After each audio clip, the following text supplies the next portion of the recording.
Agora solto, Lula volta a estar mais ativo no cenário político brasileiro.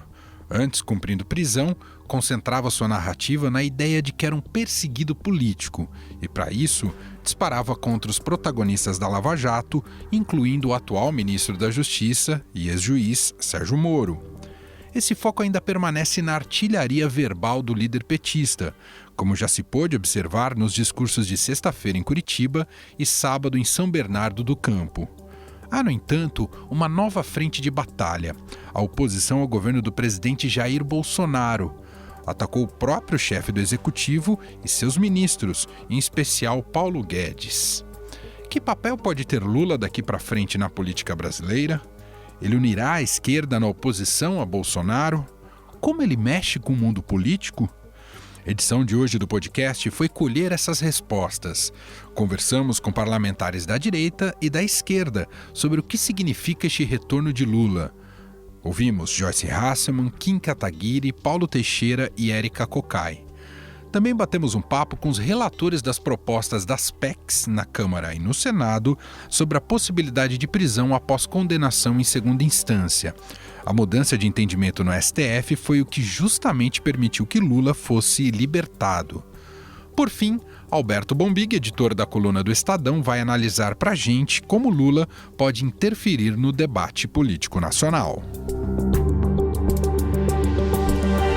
Estadão Notícias. Estados Unidos, Inglaterra, Nigéria, Holanda e agora em Pinheiros. Lumiar, considerada pela Unesco uma das 12 escolas mais inovadoras do mundo. Uma escola bilíngue, integral, de vanguarda, que forma estudantes autoconfiantes, autônomos e questionadores, preparados para o mundo digital da economia 4.0. Venha conhecer a metodologia e o espaço da nova Lumiar Pinheiros. Agende uma visita em nosso site www.lumiar.co. Estadão Notícias. Eu quero que vocês saibam que, além de continuar lutando para melhorar a vida do povo brasileiro, que está uma desgraça, além de melhorar, além de lutar para não permitir que esses caras entreguem o país, eu quero dizer alto e bom som que o lado mentiroso da Polícia Federal que fez inquérito contra mim, o lado mentiroso e canalha da parte do Ministério Público, da Força Tarefa, e o Moro, e mais do TRF4, eles têm que saber.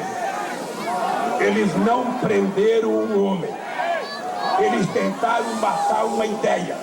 Eu saio daqui, senhores, aos 74 anos, o meu coração só tem espaço para amor, porque o amor vai vencer neste país. Não é o ódio que vai vencer.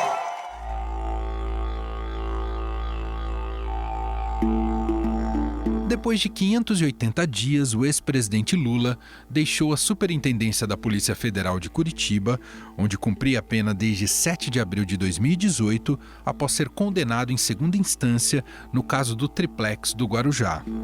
Foram inúmeras tentativas da defesa do petista em libertá-lo da prisão, mas sem sucesso. A soltura só foi possível após o Supremo Tribunal Federal renovar o entendimento sobre a prisão após condenação em segunda instância. Voltou a valer a premissa constitucional do trânsito em julgado, ou seja, com possibilidade de recursos até o próprio STF, que seria a quarta instância. Após passar a noite em Curitiba, Lula viajou rumo à sua base, a cidade de São Bernardo do Campo, no ABC Paulista, onde participou de um ato festivo sobre sua liberdade. Estavam presentes diversas lideranças do campo da esquerda, do PT e de partidos satélites como PSOL e PCdoB. Em um discurso de pouco mais de 40 minutos, o ex-presidente, como era de se esperar, atacou a Lava Jato e o ex-juiz Sérgio Moro, hoje ministro da Justiça. Eu preciso provar que o juiz Moro não era juiz, era um canalha que estava me julgando.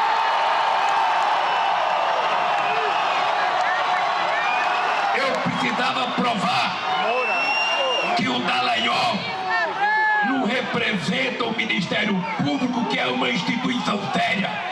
O Dallagnol montou uma quadrilha com a força-tarefa da Lava Jato. Lula também não se furtou de se posicionar contra Jair Bolsonaro e seu governo, o que dá indicativos que pode vir a exercer um papel de liderança da oposição. Eu vejo todos os companheiros que estão aqui reclamar que está difícil levar o povo para a rua. Tem gente que fala que precisa derrubar o Bolsonaro, tem gente que fala em impeachment, tem gente que fala... Veja, esse cidadão foi eleito. Ele foi eleito. Democraticamente, nós aceitamos o resultado da eleição. Esse cara tem um mandato de 4 anos. Agora, ele foi eleito para governar para o povo brasileiro e não para governar para os milicianos do Rio de Janeiro. Lula também usou o Chile e as manifestações que tomaram o país latino para conclamar seus simpatizantes a irem para a rua. A gente tem que seguir o exemplo do povo do Chile, do povo da Bolívia. A gente tem que resistir. Não é resistir, na verdade é lutar, é atacar e não apenas se defender. O presidente Jair Bolsonaro foi contido em suas reações desde que Lula deixou a cadeia. Usou as redes sociais para se manifestar e, quando perguntado diretamente sobre a soltura de Lula, preferiu reforçar o status criminal do petista. A grande maioria do povo brasileiro é honesto, trabalhador, e nós não vamos dar espaço, nem contemporizar com o presidiário. Ele está solto, mas continua com todos os crimes dele nas costas. Tá vendo? Mas como fica o clima no mundo político com Lula solto? Qual a influência que o ex-presidente terá no Congresso Nacional e nas eleições municipais do ano que vem? Fomos atrás da opinião de vários parlamentares sobre o tema, da esquerda e da direita. O deputado Paulo Teixeira, do PT de São Paulo, diz que Lula é um grande interlocutor e que passará a ajudar nas estratégias tomadas pela oposição no Congresso Nacional. Eu acho que fica um clima melhor. Porque o Lula é uma pessoa muito inteligente, é uma voz que sempre a sociedade brasileira quis escutar, mesmo as pessoas que divergem dele escutam. Portanto, ele é uma pessoa, nesse momento, na sociedade brasileira, muito importante. Importante que ele esteja solto, livre, possa se pronunciar, possa se posicionar. Ele, sem dúvida nenhuma, é a maior referência da oposição brasileira. Tem outros, mas ele é a estrela maior nessa constelação da oposição e ele vai ajudar muito no diálogo no Brasil nesse momento. Ele é um grande interlocutor, ele vai certamente, muitas personalidades, lideranças vão encontrá-lo e ele, portanto, é uma figura que vai ajudar muito a desenhar a estratégia do PT e da oposição para os próximos tempos. Já o deputado Kim Kataguiri, do DEM de São Paulo, acredita que a soltura de Lula vai radicalizar os discursos de bolsonaristas e petistas. Eu acho que o reflexo político do Lula solto no primeiro momento é a radicalização do discurso do Bolsonaro, que vai ter mais um fantasma para atacar e colocar... Vejam, o primeiro passo foi a soltura do Lula, o segundo passo é ele vencer as eleições, portanto, não me critiquem pelos meus erros, vamos nos unir, etc. E todo o discurso autoritário que ele vem utilizando, suprimindo qualquer crítica que venha à direita. Vai ter um fortalecimento, um constrangimento até dos parlamentares de esquerda que começavam a desembarcar do lulismo, Você vai ter um constrangimento para esses parlamentares voltarem, para frequentarem os eventos, os palanques, etc. Vai ter um oba-oba também do Partido dos Trabalhadores, chamando para a Câmara dos Deputados, querendo dar condecorações, fazendo discursos políticos. Mas eu acho que politicamente a longo prazo, para o ex-presidente Lula, seria até melhor continuar preso do que ser solto, porque preso ele tem o discurso da perseguição política e preso ele tem um discurso muito mais radical, mais revolucionário, que me parece ser mais o caminho do PT para retomar suas origens e retomar a militância no momento de desgaste, desmoralização do partido. Mas a curto prazo deve ter um impacto grande sim, deve aumentar a unificação da esquerda e o norte da própria oposição. A deputada Érica Cocai, do PT do Distrito Federal, diz que Lula tem a capacidade de aglutinar novamente a esquerda contra o governo Bolsonaro. Eu diria que a relação de forças ela muda por tudo isso que representa Lula, porque ele sai mais forte, porque ele sai agigantado e tal, enfim. E Lula solto terá mais condições de efetivar qualquer tipo de diálogo, de dar as respostas necessárias, fazer um contraponto nas narrativas. E eu diria que o governo Bolsonaro, que já não se justifica, é um governo que apela muito para o arbítrio, é um governo que não tem capacidade de convencimento pelas suas próprias ações governamentais. Inegavelmente, o Lula tem uma capacidade de aglutinar não apenas a esquerda, mas um setor democrático. Eu acho que a possibilidade de você criar um campo de defesa da própria democracia e de defesa de um projeto de desenvolvimento nacional, ela cresce sobremaneira com a liberdade de Lula. Penso que deve ter muito desespero hoje no Palácio do Planalto e nos seguidores de Bolsonaro, porque vão enfrentar um líder político, que é o maior líder que esse país tem, fortalecido, agigantado, com sua capacidade de diálogo, com seu entendimento da construção de um projeto de desenvolvimento nacional que vai englobar uma série de setores. A deputada Joyce Hasselmann, do PSL de São Paulo, acredita que Lula não é adversário de Jair Bolsonaro, mas do Brasil. A insatisfação da população com a soltura do Lula é clara, né? Estão todos absolutamente insatisfeitos, com a sensação de impunidade. É como se o povo brasileiro tivesse tomado um coice no estômago. É o quarto turno das eleições em que os derrotados voltam, né? Então essa é a sensação. E lamentavelmente por obra e graça do Supremo. O Lula não é adversário político do Bolsonaro. O Lula é adversário político do Brasil. O Lula é adversário político de tudo que preza pela moralidade, pela legalidade, de todos aqueles que querem um Brasil grande, mais um Estado mínimo. O Lula é adversário do país, não é adversário do Bolsonaro. Presidentes vêm e vão. Eles chegam e vão embora. Passam-se 4, no máximo 8 anos e eles se vão. E o Brasil fica. Lula é adversário do país. Então, de fato, é claro que a oposição, como estava com o líder atrás das grades, do chefe do Petrolão, o maior criminoso da história do mundo. Mas a gente está aqui para mostrar as verdades e para enfrentar essa gente que nós já enfrentamos antes, inclusive quando não tínhamos mandato. Com a soltura de Lula, parlamentares se mobilizam para acelerar a tramitação de projetos que possam reestabelecer a prisão após condenação em segunda instância. Na Câmara, a relatoria da PEC 410/18 é da deputada Caroline de Toni, do PSL de Santa Catarina. A parlamentar informa, em conversa com este podcast, que o texto será discutido na CCJ já nesta segunda-feira. Então, nós tivemos já na CCJ a leitura do relatório, né?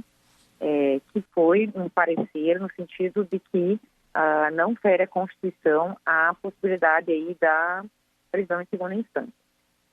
O presidente da CCJ resolveu não aguardar, né, a posição do Supremo, até porque tinha uma pressão muito grande, né, para ver qual seria a posição do Supremo. E agora que veio essa mudança de entendimento, a gente vai recolocar agora na segunda-feira, não sei se o senhor já teve acesso à pauta da CCJ, mas o presidente colocou na pauta agora essa segunda-feira.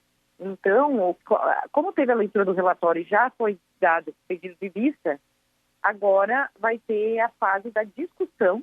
E aí nós vamos ter, provavelmente, a obstrução da oposição com relação ao tema, né?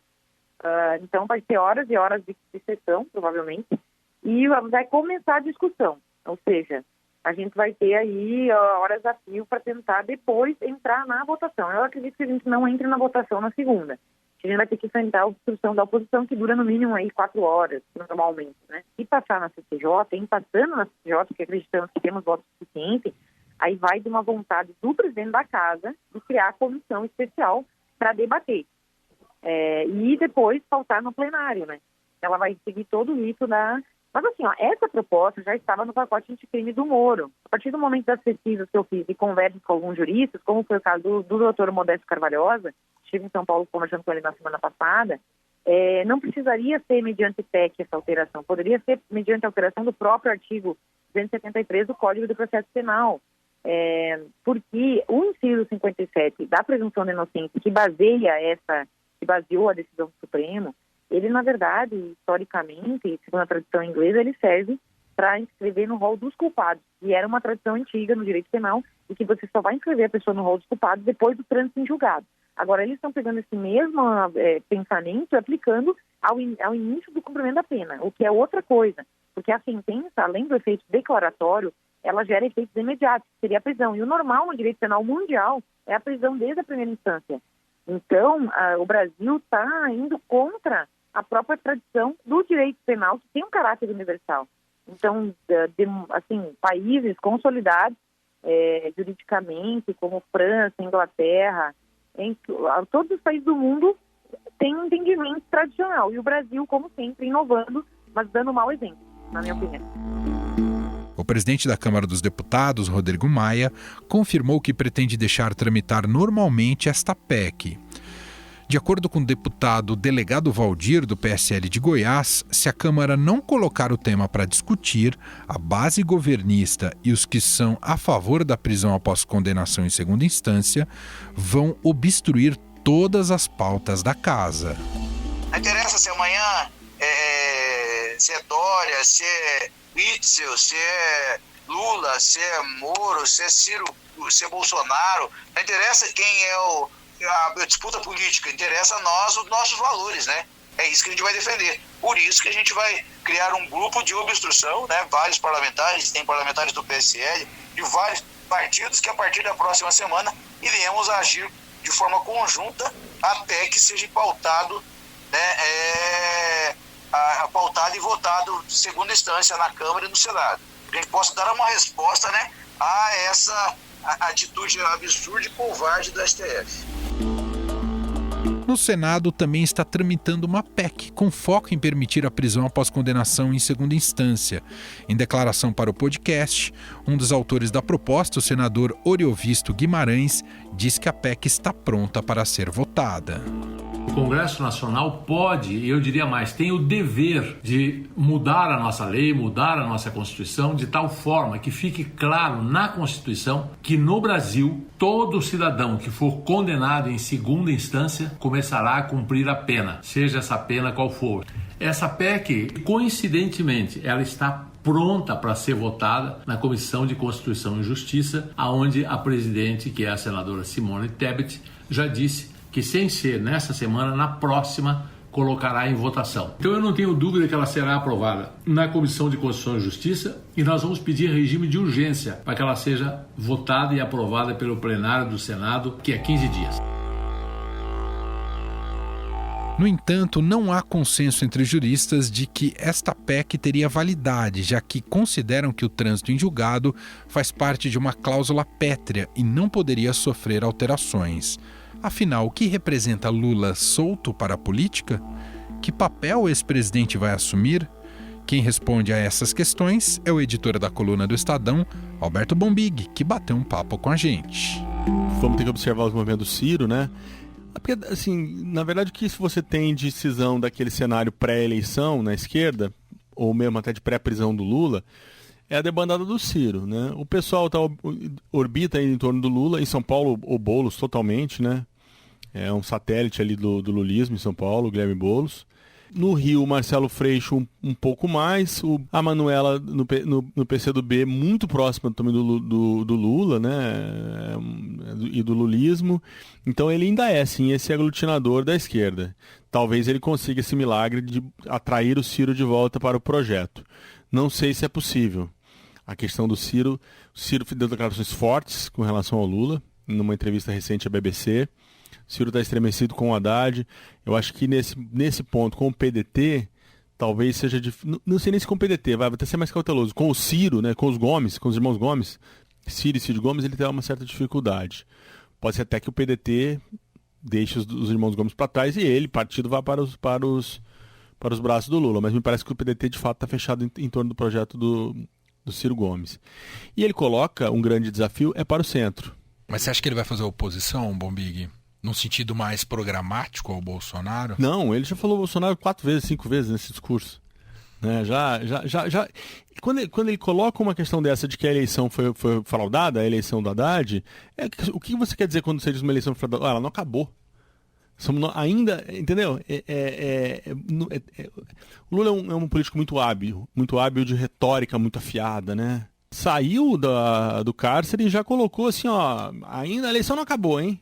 O Haddad está aqui, 45 milhões de votos, teria sido presidente se a eleição não tivesse sido roubada. Então é como dizer assim, ó, aquilo não acabou, é o famoso jargão do terceiro turno.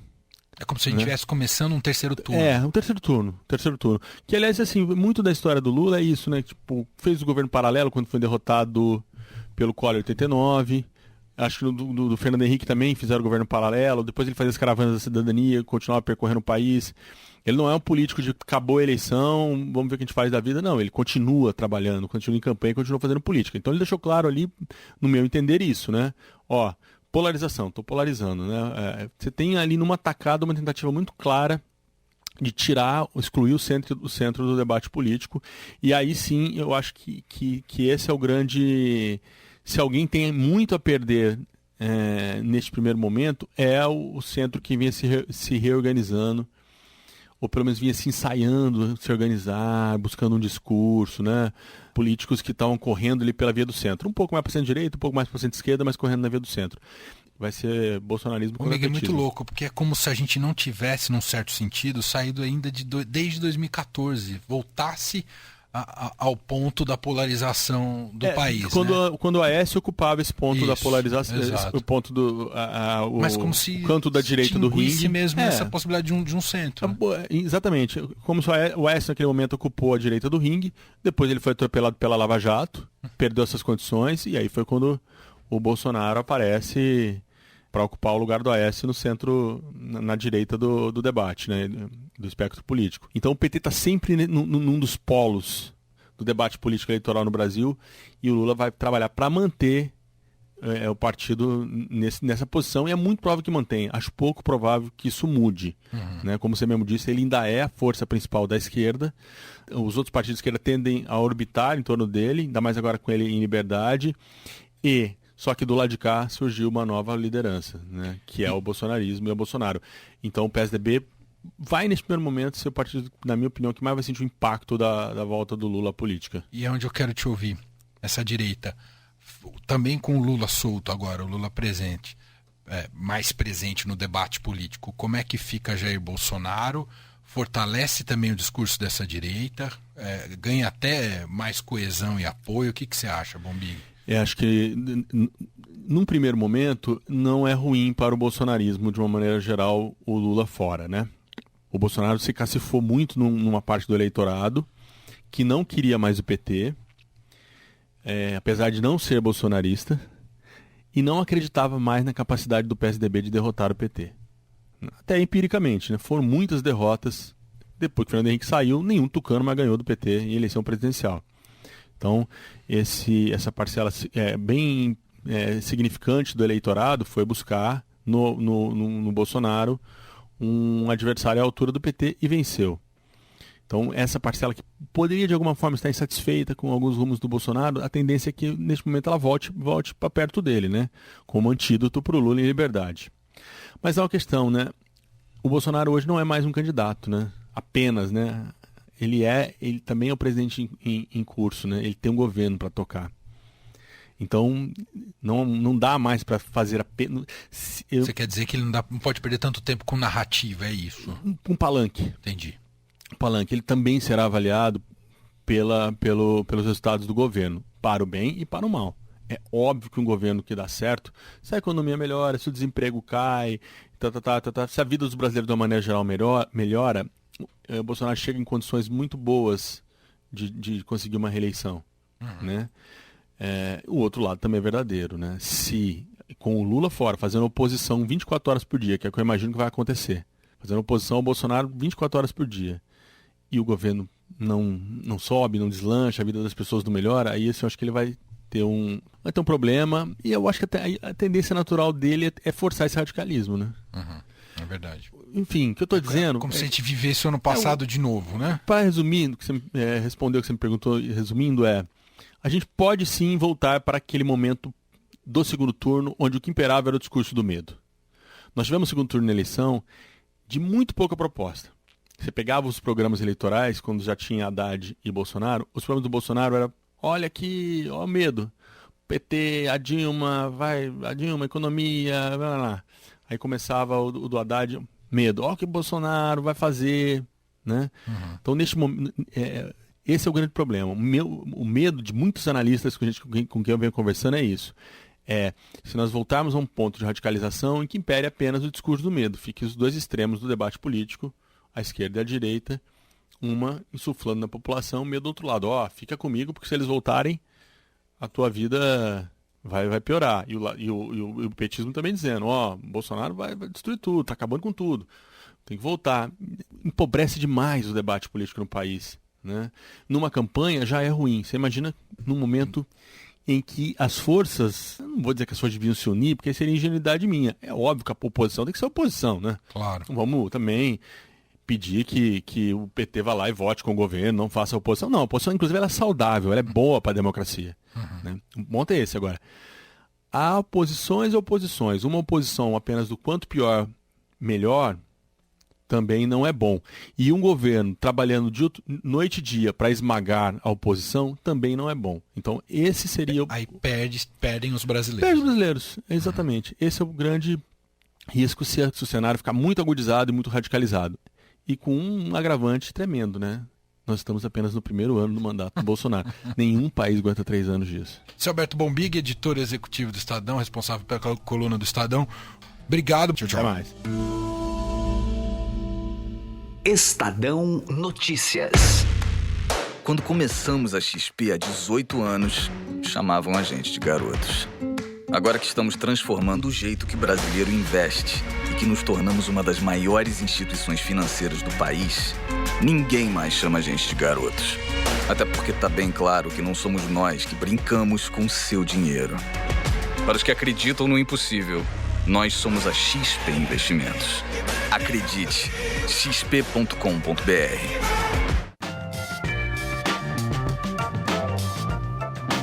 O Estadão Notícias desta segunda-feira vai ficando por aqui. Contou com a apresentação minha, Emanuel Bonfim, produção de Gustavo Lopes, Heloísa Monteiro e Samuel Klaus e montagem de Nelson Volter. O diretor de jornalismo do Grupo Estado é João Fábio Caminuto. Para mandar seu comentário e sugestão, o nosso e-mail é podcast@estadão.com. Um abraço para você, boa semana e até mais. Estadão Notícias.